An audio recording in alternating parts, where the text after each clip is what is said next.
নমস্কাৰ ছাৰ বাইদেউসকল। সদৌ অসম কৰ্মচাৰী পৰিষদে ৰাজ্যৰ চৰকাৰী কৰ্মচাৰীসকলৰ বাবে কেইবাটাও সুখবৰ দিছে।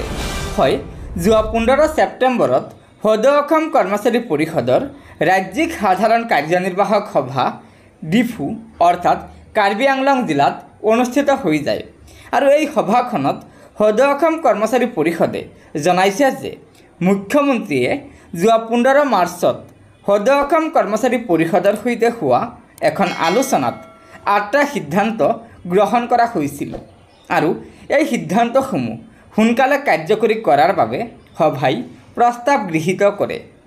তদুপৰি 2023 চনৰ 2 অক্টোবৰত মুখ্যমন্ত্ৰী লোকসেৱক আৰোগ্য যোজনা বুলি যি যোজনা কৰ্মচাৰীসকলক মুখ্যমন্ত্ৰীয়ে উপহাৰ দিছিল, সেইদিনাই মুখ্যমন্ত্ৰীয়ে কৈছিল যে ৰিইম্বাৰ্চমেণ্ট পলিচি অহা 2 অক্টোবৰৰ ভিতৰত সম্পূৰ্ণ কেছলেছ চিকিৎসা কৰা হ'ব বুলি ঘোষণা কৰা সন্দৰ্ভত আলোচনা কৰি মুখ্যমন্ত্ৰী ডাঙৰীয়াক আহ্বান জনায় যে ঘোষণা কৰা অনুযায়ী যাতে অহা 2 অক্টোবৰত এই কেছলেছ আঁচনিখন প্ৰৱৰ্তন কৰে।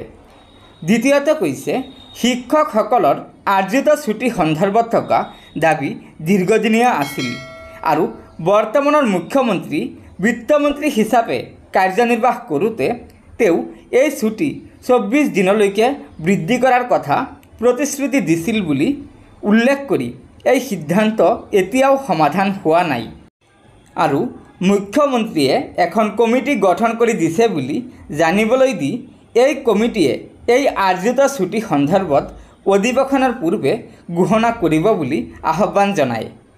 তৃতীয়তে কৈছে 2005 চনৰ আগতে যিসকল শিক্ষক কৰ্মচাৰীয়ে নিযুক্তি লাভ কৰিছিল আৰু নতুন পেঞ্চন নীতি অহাৰ আগতেই চাকৰি নিয়মীয়াকৰণ হ'ল, সেইসকল কৰ্মচাৰীক যাতে পুৰণি পেঞ্চনৰ আওতালৈ অনা হয় তাৰ বাবে কাৰ্যকৰী ব্যৱস্থা ল'বলৈ মুখ্যমন্ত্ৰীলৈ প্ৰস্তাৱ প্ৰেৰণৰ সিদ্ধান্ত গ্ৰহণ কৰা হয়। চতুৰ্থতে কৈছে master roll, casual fixed pay কৰ্মচাৰী যিসকল টিউটৰ আছে, IC টিচাৰ যিসকল আছিল, এই সকলোৰে চাকৰি নিয়মীয়াকৰণৰ কথা কৰ্মচাৰী পৰিষদে মুখ্যমন্ত্ৰী ডাঙৰীয়াক অৱগত কৰিছিল বুলি উল্লেখ কৰি কয় যে এইসকলক নিগম নিকায়ত কাম কৰা কৰ্মচাৰীক NPSৰ আওতালৈ আনিম বুলি মুখ্যমন্ত্ৰীয়ে কথা দিছিল বুলি উল্লেখ কৰি কৰ্মচাৰীসকলে যাতে এককালীন গ্ৰেচুইটি পায়, য'ত কিঞ্চিত পেঞ্চন পায়, সেই সিদ্ধান্ত কাৰ্যকৰী কৰিবলৈ আজিৰ সভাই মুখ্যমন্ত্ৰী মহোদয়ক আহ্বান জনায় বুলি উল্লেখ কৰে। তদুপৰি আন বহুকেইটা দাবী আছে বুলি উল্লেখ কৰি এই দাবীকেইটা অতি শীঘ্ৰে পূৰণ কৰিব বুলি আশা প্ৰকাশ কৰে।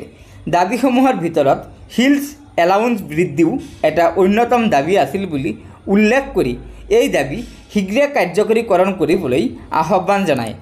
ৰিম'ট এৰিয়া এলাউন্স বৃদ্ধিৰো দাবী জনোৱা হয় বুলি প্ৰকাশ কৰে আৰু 29 ছেপ্টেম্বৰৰ পূৰ্বে এইসমূহ দাবীক লৈ মুখ্যমন্ত্ৰীৰ সৈতে এখন বৈঠক দাবী কৰি মুখ্যমন্ত্ৰীক এই সন্দৰ্ভত এক সিদ্ধান্ত প্ৰকাশৰ অনুৰোধ জনায়।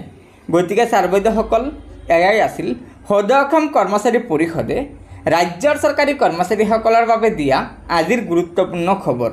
আশা কৰিছোঁ লগৰ বন্ধুবৰ্গক এই ভিডিঅ'টো শ্বেয়াৰ কৰি আজিৰ এই গুৰুত্বপূৰ্ণ খবৰটো জনাই দিব আৰু পৰৱৰ্তী সময়ত চৰকাৰী কৰ্মচাৰীসকলৰ বিভিন্ন খবৰসমূহ সম্পূৰ্ণ শুদ্ধ তথ্যৰ ওপৰত সকলোতকৈ আগত পাবলৈ আমাৰ এই চেনেলটো ছাবস্ক্ৰাইব কৰি ল'ব। ধন্যবাদ।